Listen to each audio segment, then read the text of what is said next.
Baik, selamat pagi Bapak Ibu, saudara-saudara yang dikasihi oleh Tuhan. Marilah kita siapkan hati kita untuk mendengarkan firman-Nya. Kita berdoa bersama-sama. Bapa dalam sorga, kami memuji Engkau. Kami berterima kasih buat rahmat anugerah yang Kau sudah berikan dalam hidup kami. Saat ini kami siapkan hati kami untuk mendengarkan firman-Mu. Biarlah Roh Kudus menolong kami, mengajari kami, supaya apa yang kami pelajari pada pagi hari ini boleh menjadi berkat buat hidup kami, dan kami boleh menjadi saluran berkat juga bagi orang lain. Kau berkati kami ya Tuhan dalam pemberitaan firman ini, hamba yang menyampaikan dan saudara-saudara yang mendengarkan. Biarlah kami semuanya dalam pimpinan daripada Roh-Mu. Dalam Kristus Tuhan kami sudah berdoa. Amin. Baik Bapak Ibu, mari kita siapkan Alkitab kita. Kita membuka Habakuk pasal 2 ayat 2 sampai dengan 20. Ya, Habakuk. Kita mau lihat Habakuk pasal yang kedua. Ya, Habakuk pasal yang kedua. Nanti kita lihat ayat yang kedua sampai dengan ayat yang ke-20. Nanti saya akan membacakan ayat-ayat ini pada waktu saya menguraikannya. Kita lihat terlebih dahulu ayat 2 sampai dengan ayat 5 saja. Demikian firman Tuhan. Lalu Tuhan menjawab aku, demikian. Tuliskanlah penglihatan itu dan ukirkanlah itu pada loloh, supaya orang sambil lalu dapat membacanya. Sebab penglihatan itu masih menanti saatnya, tetapi ia bersegera menuju kesudahannya dengan tidak menipu. Apabila berlambat-lambat, nantikanlah itu, sebab itu sungguh-sungguh akan datang dan tidak akan bertangguh. Sesungguhnya orang yang membusungkan dada tidak lurus hatinya, tetapi orang yang benar itu akan hidup oleh percayanya. Orang sombong dan hianat dia yang melagak, tetapi ia tidak akan tetap ada. Ia mengangakan mulutnya seperti dunia orang mati, dan tidak kenyang-kenyang seperti maut. Sehingga segala suku bangsa dikumpulkannya, dan segala bangsa dihimpunkannya. Baik Bapak Ibu, tema firman Tuhan yang akan saya sampaikan kepada saudara pada pagi hari ini adalah kesabaran dalam kesesakan. Ya, kesabaran dalam kesesakan. Tahun 2020 bisa kita katakan sebagai tahun kesesakan bagi kita. Ya, kenapa saya katakan demikian? Karena kalau saudara sedikit membuat evaluasi, ya, sedikit memperhatikan perjalanan tahun ini, ya, banyak hal yang terjadi dalam tahun ini. Mulai dari banjir, ya, awal tahun kemarin kita memulai tahun baru sudah dimulai dengan banjir, sampai dengan Maret, ya. Dengan Maret kita dihubungkan dengan pandemi COVID-19. Ya. Dan saya katakan, semua yang terjadi saat ini membuat kita ada dalam kesesakan. Kenapa demikian? Karena semua aktivitas kita sekarang kan dibatasi. Jadi segala sesuatu kita nggak bisa lakukan dengan baik. Kita beribadah dari rumah, dan segala sesuatu yang kita kerjakan pun banyak yang kita kerjakan dari rumah. Saya rasa sesesak apapun kita, dikatakan dalam bagian ini, kita harus belajar bersabar. Ya, melihat cara Tuhan memelihara hidup kita di tengah pandemi yang sedang terjadi. Dan mungkin kadang kita bertanya juga, mengapa harus terjadi? Di mana Tuhan pada waktu kita mengalaminya? Ya, saya sangat yakin di tengah kesesakan kita, tangan Tuhan terus memelihara kita. Makanya hari ini kita belajar firman Tuhan, kesabaran dalam kesesakan. Kalau kita melihat saudara, latar belakang narasi, ya, narasi dari Habakuk 2 ayat 2 sampai 20 ini. Ya, saudara bisa melihat di sini bahwa Habakuk itu adalah nabi yang dipanggil Tuhan untuk melayani dia. Tidak ada catatan yang jelas yang menjelaskan tempat pelayanannya atau lingkup pelayanannya juga. Kita tidak bisa lihat dengan jelas di dalam catatan yang ada. Karena dalam Habakuk 1 ayat 1 hanya dijelaskan ucapan ilahi dalam penglihatan Nabi Habakuk. Ya, jadi dalam arti saya bisa melihat di sini bahwa Habakuk itu hanya dipanggil oleh Tuhan untuk mengamati, ya, untuk melihat, ya, melihat bangsanya, melihat apa yang dilakukan oleh Tuhan dalam bangsanya dalam masa-masa kesesakan mereka. Dan bagaimana Tuhan menempatkan bangsa itu sebagai bangsa pilihannya di dalam posisi yang benar-benar menjadi bangsa yang boleh menjadi berkat untuk hormat dan kemuliaan bagi namanya. Kalau kita melihat arti ya nama Habakuk dalam bahasa Ibrani itu adalah yang memeluk kepada Yahweh. Dalam kitab Habakuk ini kita bisa melihat keluhan-keluhan Habakuk kepada Allah terhadap bangsanya. Ya, dia mengeluh. Ya, jadi sebenarnya gini, dialog yang paling bagus kita bisa lihat dalam kitab Habakuk itu, dia berseru kepada Tuhan, dia protes kepada Tuhan, dia komplain kepada Tuhan, tapi pada waktu dia komplain kepada Tuhan, dia baik juga. Ya, baik juga. Tuhan itu baik sekali buat dia. Tuhan itu juga menjawab komplainnya dia, menjelaskan bagaimana Tuhan sudah menyelesaikan persoalan demi persoalan itu yang dihadapi oleh bangsa itu. Bagaimana caranya Tuhan sudah menyelesaikannya. Nah, kita bisa melihat di dalam bagian ini, saudara, keluhan-keluhan itu sebenarnya dicatat di dalam ayat yang kita baca tadi, khususnya dalam ayat yang pasal 1 ayat 2-4. Ya, kita bisa melihat di dalam bagian itu dikatakan begini. Ucapan ilahi dalam penglihatan Nabi Habakuk, berapa lama lagi Tuhan aku berteriak, tetapi tidak kau dengar. Aku berseru kepadamu, penindasan, tetapi tidak kau tolong. Nah, ini catatan dalam ayat 3 ini. Mengapa engkau memperlihatkan kepadaku kejahatan sehingga aku memandang kelaliman? Ya, aniaya dan kekerasan ada di depan mataku. Perbantahan dan pertikaian terjadi. Itulah sebabnya hukum kehilangan kekuatannya dan tidak pernah muncul keadilan. Sebab orang fasik mengepung orang benar. Itulah sebabnya keadaan muncul terbalik. Nah, ini catatan yang pertama, ini keluhannya. Ya, keluhannya sederhana, saudara. Dia melihat bangsanya ditindas, ya, ditindas oleh bangsa yang tidak mengenal Allah. Dia melihat juga bangsanya hidup serampangan seperti itu. Ya, bukan hanya ditindas tapi hidup serampangan. Dia bisa melihat bagaimana bangsanya itu tidak mempermuliakan Tuhan. Bagaimana bangsanya itu tidak menghormati Tuhan, ya. Makanya dikatakan di dalam bagian itu, itulah sebabnya hukum kehilangan kekuatannya dan tidak pernah muncul keadilan. Sebab orang fasik mengepung orang benar, itulah sebabnya keadilan muncul terbalik.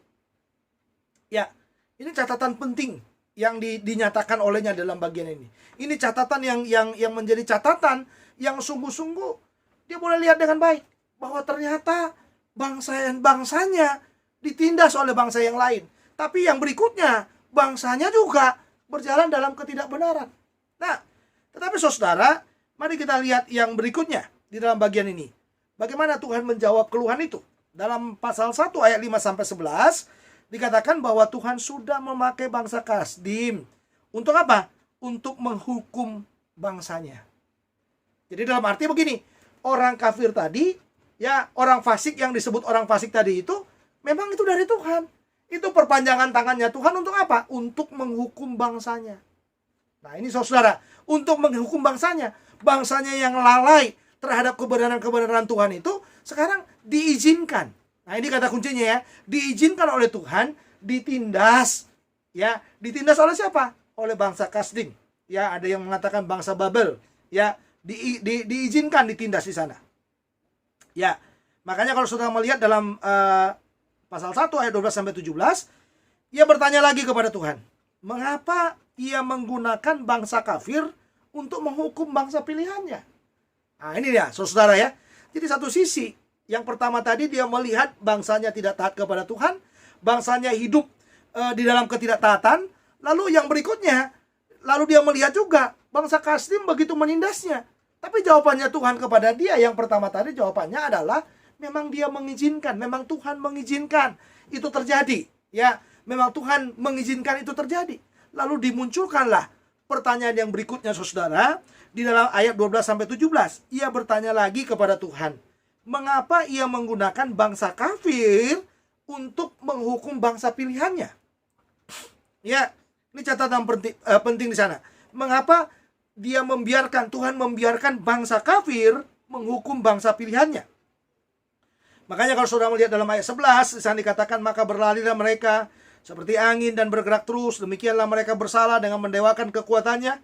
Bukankah engkau ya Tuhan dari dahulu Allahku yang maha kudus, tidak akan mati kami. Ya Tuhan, telah kau tetapkan dia untuk menghukumkan, ya gunung batu, telah kau tentukan dia untuk menyiksa. Matamu terlalu suci untuk melihat kejahatan, dan engkau tidak dapat memandang kelaliman. Mengapa engkau memandangi orang-orang berbuat khianat itu, dan engkau berdiam diri apabila orang fasik menelan orang yang lebih benar dari dia? Nah, ini saudara, ya, ini pertanyaannya. Ya, makanya kalau saudara melihat pertanyaan dalam ayat 1 sampai pasal 1 ayat 12 sampai dengan 17 itu, Habakuk itu sebenarnya menantikan. Jadi pertanyaan dalam pasal 1 ayat 12 sampai 17 itu, Habakuk menantikan jawaban Tuhan dalam pasal 2 ayat 1. Ya, dikatakan aku mau berdiri di tempat pengintaianku dan berdiri tegak di menara. Aku mau meninjau dan menantikan apa yang akan difirmankannya kepadaku dan apa yang akan dijawabnya atas pengaduanku. Ini yang dia tanyakan kepada Tuhan. Ini yang dia cek. Dia sedang menunggu apa yang menjadi jawaban Tuhan. Dan itulah yang menjadi khotbah kita hari ini. Ya, khotbah kita hari ini. Ya, dalam arti jawaban Tuhan inilah yang menjadi pembahasan kita pada pagi ini. Ya, kesabaran dalam kesesakan. Hanya itu jawaban Tuhan. Ya, kita harus sabar dalam kesesakan. Mengapa?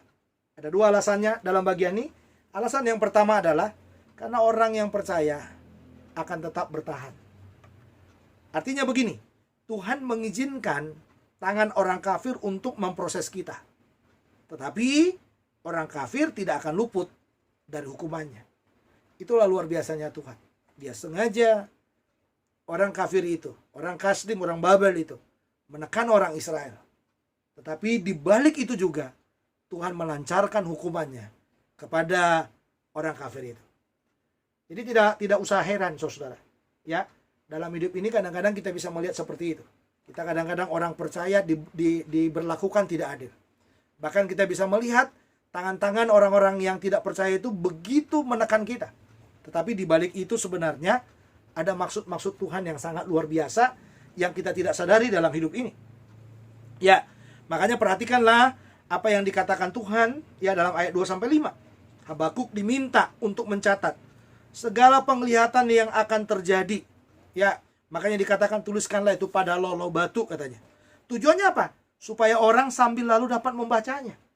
Maksudnya semua yang dilakukan oleh Tuhan itu jangan sampai dilupakan oleh orang-orang yang ada di situ. Orang-orang percaya jangan sampai melupakannya. Orang-orang kafir jangan sampai melupakannya. Bagaimana tangan Tuhan yang sudah memproses mereka itu. Makanya dikatakan di dalam bagian itu ada catatannya, penglihatan itu cepat atau lambat akan terjadi. Dalam arti kesabaran di dalam kesesakan itu cepat atau lambat akan Tuhan proses. Makanya dikatakan penglihatan itu mengenai orang sombong dan orang benar. Dikatakan di dalam ayat-ayat dalam ayat 2 sampai 5 itu orang sombong tidak lurus hatinya. Ya. Lalu yang kedua dikatakan lagi orang sombong atau yang berkhianat melagak katanya itu ia tidak akan tetap ada. Itu yang Tuhan lihat. Itulah penglihatan itu.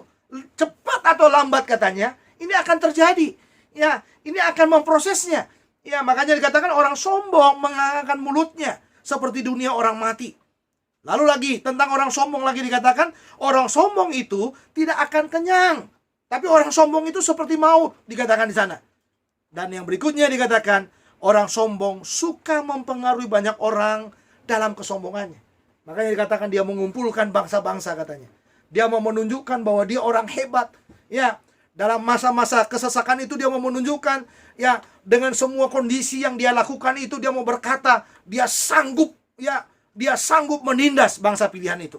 Makanya Tuhan katakan ya, sekalipun bangsa itu disuruh di sana menindas, tapi Tuhan katakan mereka adalah orang-orang sombong. Tapi bagaimana dengan orang yang percaya? Orang yang percaya hanya satu kata Tuhan katakan, tetapi orang benar akan hidup oleh percayanya. Nah, itulah yang saya katakan tadi di dalam bagian ini. Orang percaya itu akan tetap bertahan. Di tengah-tengah penindasan yang ada, di tengah-tengah kesesakan yang ada. Ya, ingat baik-baik. Orang percaya itu akan hidup oleh percayanya.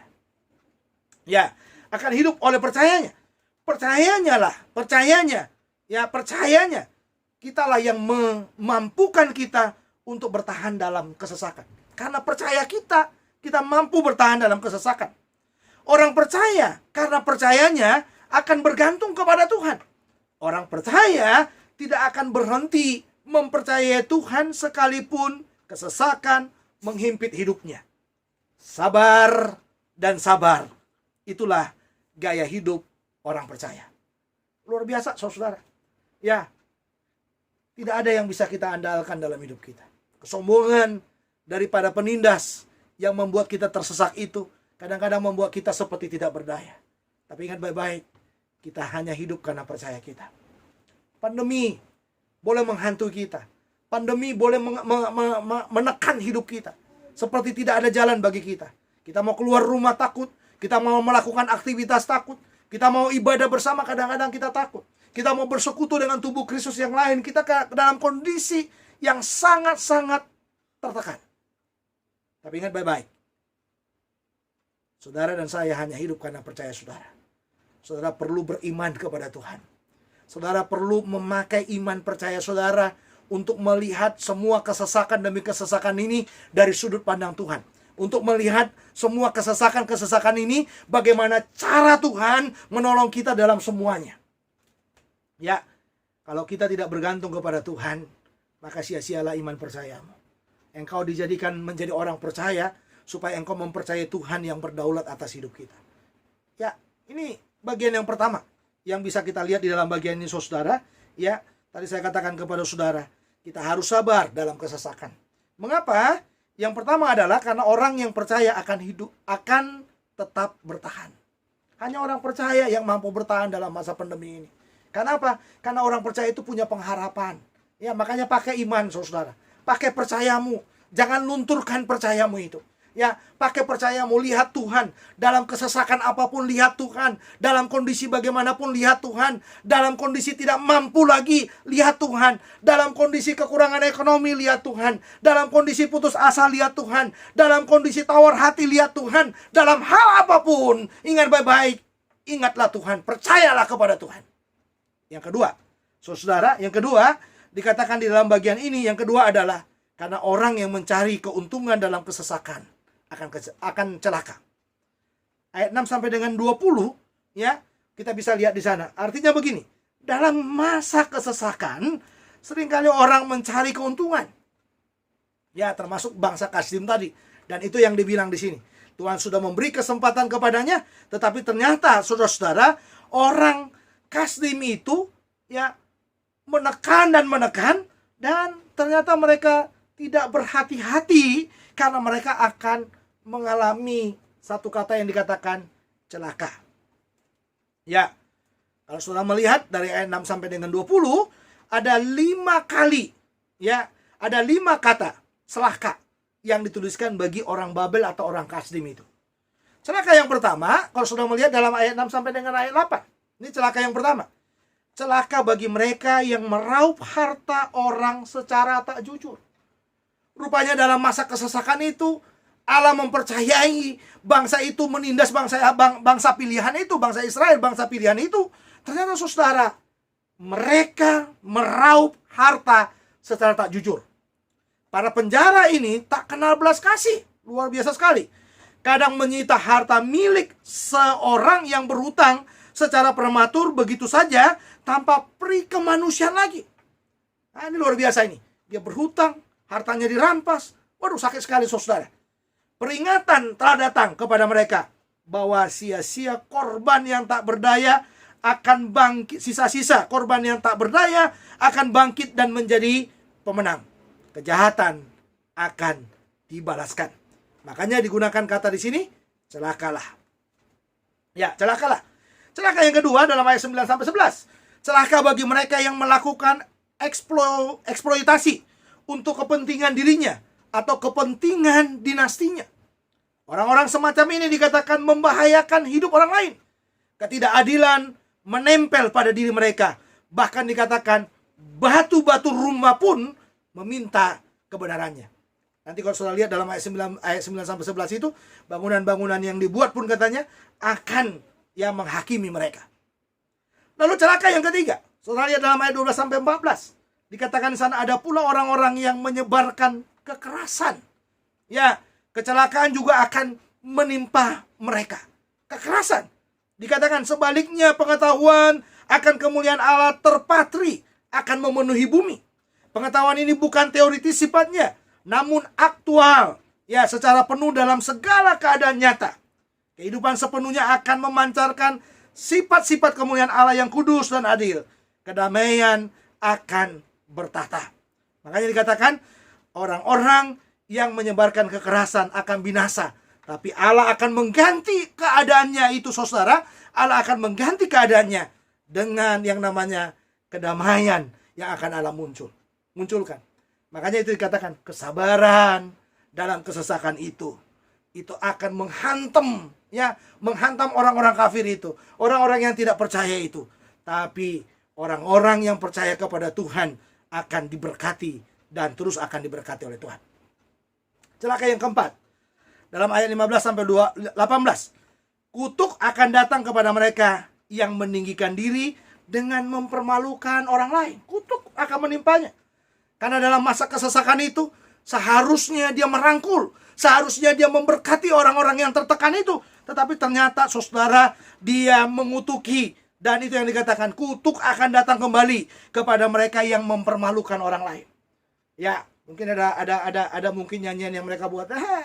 Katanya bangsa pilihan Tuhan. Katanya orang percaya. Katanya percaya Yesus. Ternyata katanya gitu ya, saudara. Ternyata hidupnya tertindas. Dia nggak punya apa-apa. Dia miskin. Dia tidak bisa mengerjakan apa-apa. Oh, aku menikmati semua kekayaanmu, hai orang-orang pilihan, katanya gitu. Tapi Tuhan bilang celaka. Kutuk yang dibuat karena mereka mempermalukan, Tuhan juga akan mempermalukan mereka. Celaka yang kelima, yang terakhir. Ya, ayat 19 sampai 20. Para penyembah berhala akan mendapatkan celaka. Mereka berbicara kepada berhala-berhala yang bisu. Sebaliknya seluruh bumi seharusnya diam. Allah telah berbicara. Ini yang paling mengerikan, saudara. Dalam ayat 19 sampai dengan 20 itu. Saya membacakan buat saudara di sana ayat 19 sampai dengan 20. Ya, celakalah orang yang berkata kepada sepotong kayu, terjagalah, dan kepada sebuah batu bisu, bangunlah. Masakan dia itu mengajar. Memang ia bersalutkan emas dan perak, tetapi roh tidak ada sama sekali di dalamnya. Tetapi Tuhan ada di dalam baitnya yang kudus. Berdiam dirilah di hadapannya, ia segenap bumi. Perhatikan di sini, saudara. Ya, para penyembah berhala akan mendapatkan celaka. Karena Tuhan mau, ya, dengan diutusnya bangsa Kasdim itu, sebenarnya Tuhan mau bangsa itu juga bertobat. Tetapi saudara, ternyata tidak bertobat juga bangsa itu. Tuhan mau juga, ya, Israel yang menjadi orang yang percaya itu, mereka juga menyadari dosa kesalahan mereka di hadapan Tuhan. Dan Tuhan mau mereka juga bertobat. Itu maksudnya Tuhan. Tapi ternyata mereka tidak bertobat. Ya, karena kalau nggak bertobat, ya celaka semuanya.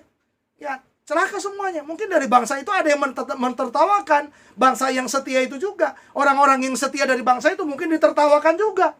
Dan Tuhan katakan, mereka juga akan mendapatkan hukuman yang setimpal yang Tuhan sudah buat. Jadi, dalam hidup ini, mari kita belajar. Ya, kita harus bersabar dalam kesesakan kita. Kesabaran dalam kesesakan itu harus ada di dalam hidup kita, saudara. Mengapa dikatakan tadi? Karena orang yang percaya yang akan bertahan. Ya, makanya kita harus sabar dalam kesesakan. Mengapa? Yang pertama tadi, karena orang yang percaya yang akan bertahan. Yang kedua, karena orang yang mencari keuntungan dalam kesesakan akan celaka. Jadi hati-hati dalam pandemi. Dalam pandemi ini Anda dituntut murah hati. Hati-hati dalam pandemi. Jangan sampai kita memeras orang. Jangan sampai kita menakut-nakuti orang, dan jangan sampai kita menyepelekan orang-orang yang ada di sekitar kita. Pakai mata, pakai hati, pakai pikiran. Lakukan sesuatu supaya apa? Supaya segala sesuatu yang kita kerjakan, kita lakukan untuk hormat dan kemuliaan bagi Tuhan. Tuhan mau dalam masa pandemi ini, saudara yang percaya kepadanya jadilah berkat. Jangan sampai kita yang percaya kepadanya mendapatkan yang dikatakan tadi, celaka. Kita tidak mau celaka, saudara. Kita mau menjadi orang-orang yang diberkati oleh Tuhan. Kita mau menjadi orang-orang yang boleh menjadi saluran berkat bagi orang di tengah-tengah kesulitan ini. Jadilah berkat. Jangan sia-siakan kesempatan untuk menjadi berkat bagi orang lain. Ini saatnya kita memberkati orang-orang yang terpuruk, memberkati orang-orang yang dalam kekurangan. Perhatikan sesamamu. Jangan egois dengan hidup, ya. Jangan hanya memikirkan dirimu. Pikirkan sesamamu supaya apa? Supaya hidup kita jadi berkat. Pikirkan orang-orang di sekitarmu supaya apa? Supaya hidup kita boleh menjadi saluran berkat bagi orang lain. Kita harus sabar dalam kesesakan. Mengapa? Karena orang yang percaya akan tetap bertahan. Yang kedua, karena orang yang mencari keuntungan dalam kesesakan akan celaka. Mari kita berdoa. Bapa dalam sorga, terima kasih buat firman-Mu. Meteraikan dalam hati kami. Kami mau hidup kami boleh menjadi berkat dalam masa-masa pandemi ini. Tolong kami supaya kami boleh mengerjakannya, melakukannya untuk hormat dan kemuliaan bagi nama-Mu. Berkatilah semua umat-Mu, jemaat-Mu yang mendengarkan firman ini. Biarlah hidup kami berubah. Kami boleh bersabar di dalam kesesakan ini. Kami tahu kami sudah di bulan yang ke-11. Kami tahu Tuhan, kesesakan itu lambat laun kami melihat. Mulai Tuhan bekerja dengan luar biasa di dalamnya. Dan kami mau seterusnya Tuhan melakukan sesuatu yang luar biasa dalam masa-masa pandemi ini. Supaya hidup kami ya Tuhan boleh menjadi berkat. Dan supaya nama-Mu dipermuliakan di atas semuanya. Tolonglah dalam masa pandemi ini juga menjadi masa saat bagi kami. Untuk kami boleh menjangkau yang lain. Untuk kami boleh memenangkan yang lain juga. Dan untuk kami juga boleh memperhatikan hidup dari saudara-saudara seiman dan juga saudara-saudara yang tidak seiman. Pakailah hidup kami supaya kami boleh menjadi kesaksian bagi banyak orang. Terima kasih buat firman-Mu. Meteraikanlah dalam hati kami. Tolonglah ya Roh Kudus supaya kami boleh mengerjakannya di dalam kekuatan yang daripada-Mu. Kami terus berdoa menyerahkan bangsa dan negara kami. Supaya bangsa dan negara kami diberkati oleh Tuhan, dikuduskan oleh Tuhan. Supaya bangsa dan negara kami juga dibawa oleh Tuhan kepada kehendak-Mu. Dan supaya bangsa dan negara kami juga boleh mempermuliakan Tuhan di masa-masa pandemi seperti ini. Tolong presiden kami, wakil presiden kami, para pemerintah yang ada di daerah, di provinsi, di daerah, di kota, di kabupaten kota, kecamatan, di kelurahan, di RW dan di RT. Tuhan memberkati mereka semuanya. Lembaga-lembaga tinggi negara, Tuhan tolong juga supaya lembaga-lembaga tinggi negara boleh mempermuliakan nama-Mu. Terima kasih Tuhan Yesus buat semua kebaikan-Mu. Jadilah Tuhan dalam hidup kami. Bagi kami yang mendengarkan firman ini, mungkin kami belum percaya kepada Tuhan, biar juga kami boleh menerima Engkau sebagai Tuhan dan Juru Selamat kami pribadi. Para kami rohaniawan, majelis gereja, dan para pemimpin-pemimpin gereja yang sudah mendengarkan firman ini, biarlah kami juga boleh membawa umat, membawa jemaat, untuk kami juga boleh memberkati orang yang lain. Dan kami juga bisa mendorong mereka untuk mereka terus bersabar dalam kesesakan mereka. Berkati kami semua ya Tuhan, dalam minggu yang berjalan ini, biarlah Engkau dipermuliakan di atas semuanya. Dalam Kristus Tuhan kami sudah berdoa. Amin. Baik Bapak Ibu, sampai di sini pemberitaan firman Tuhan. Ketemu lagi di minggu-minggu yang akan datang, di bulan yang akan datang. Ya, saya percaya saudara terus di dalam berkat Tuhan, di dalam pertolongan yang daripada Tuhan. Tetaplah semangat, muliakanlah Tuhan di dalam segala sesuatu. Jadilah kuat dalam menghadapi semuanya. Ya, dalam masa-masa pandemi ini, bersabarlah dalam kesesakan. Ya, waktunya tidak lama. Cepat atau lambat, semuanya akan selesai. Tuhan Yesus memberkati kita. Shalom.